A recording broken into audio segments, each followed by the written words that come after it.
നമുക്ക് ഓണത്തിന് കൂട്ടുകറി എങ്ങനെ ഉണ്ടാക്കാമെന്ന് നോക്കാം. കൂട്ടുകറി പയർ ചേർത്തുണ്ടാക്കാം, കടല ചേർത്തുണ്ടാക്കാം.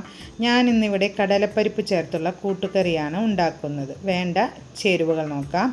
250 ഗ്രാം ചേന, കടലപ്പരിപ്പ് 2 മണിക്കൂർ വെള്ളത്തിലിട്ടത്, നേന്ത്രക്കായ ഒരെണ്ണം ചെറുതായി അരിഞ്ഞത്, 2 ടീസ്പൂൺ മുളക് പൊടി, 1 മുറി തേങ്ങ, 3 വറ്റൽമുളക്, കുറച്ച് വേപ്പില, കുറച്ച് ജീരകം, പിന്നെ കടുക് വറുത്തിടാനായിട്ട്. ഇനി നമുക്കത് എങ്ങനെ ഉണ്ടാക്കാൻ നോക്കാം. ചേനയും കടലപ്പരിപ്പും നേന്ത്രക്കായയും ഉപ്പ്, മഞ്ഞൾപ്പൊടി, മുളക് പൊടി എന്നിവ ചേർത്ത് വേവിക്കുക.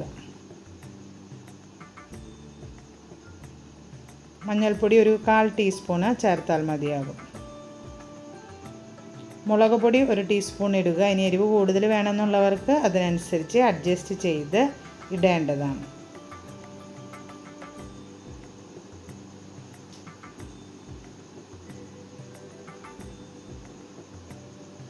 ഇനി നന്നായി ഇളക്കി കൊടുത്തിട്ട് നമുക്ക് അടച്ചു വെച്ച് വേവിക്കാം.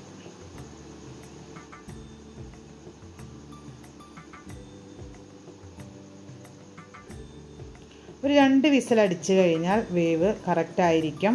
നന്നായി അതിലും കൂടുതൽ വേകേണ്ട ആവശ്യമില്ല. ഇപ്പോൾ 2 വിസിൽ അടിച്ചു കഴിഞ്ഞാൽ ഓഫാക്കി വയ്ക്കാവുന്നതാണ്. ഇനി നമുക്ക് നാളികേരം വറക്കാം. അത് വളരെ ഇമ്പോർട്ടൻ്റ് ആയ സ്റ്റെപ്പാണ്. വെളിച്ചെണ്ണ ഒഴിക്കുക ആദ്യം.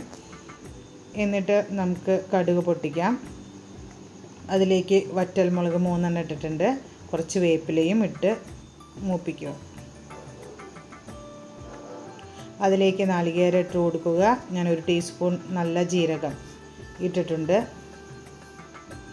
അതിനുശേഷം നന്നായി ഇളക്കി കൊടുക്കുക.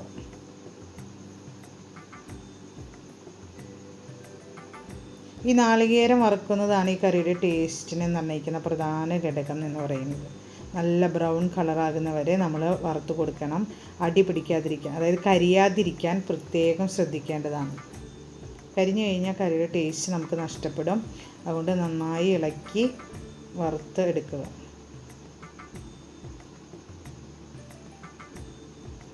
ഇപ്പോൾ നാളികേരത്തിൻ്റെ കളർ ചേഞ്ചായി തുടങ്ങി. ഇനി നമുക്ക് കുക്കർ തുറന്ന് നോക്കാം. ഇപ്പോൾ കറക്റ്റ് വേവായിട്ട് കിട്ടിയിട്ടുണ്ട്.